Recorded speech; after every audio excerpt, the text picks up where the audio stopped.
প্রবাসীদের করুণ অবস্থা।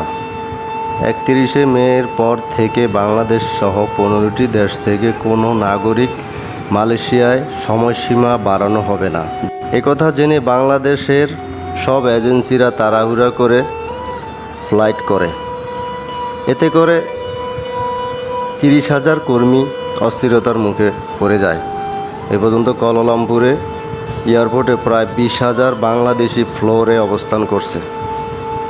তাদের নাই কোনো ঘুম, নাই কোনো খাওয়া দাওয়া। তারা অনেক বিপদের মুখে পড়ে আছে। তাদের রিসিভ করছে না কেউ, কোনো কোম্পানি রিসিভ করছে না। যেখানে 30,000 টাকার টিকিট আজ 1 লাখ টাকা প্লাস হয়ে গেল। 1 লাখ টাকার বেশি তারা টিকিট বিক্রি করছে। এভাবে কোটি কোটি টাকা হাতিয়ে নিচ্ছে। পরিস্থিতি এমন দিকে গড়াচ্ছে যে তাদের দেখার মতো আজ কেউই নেই।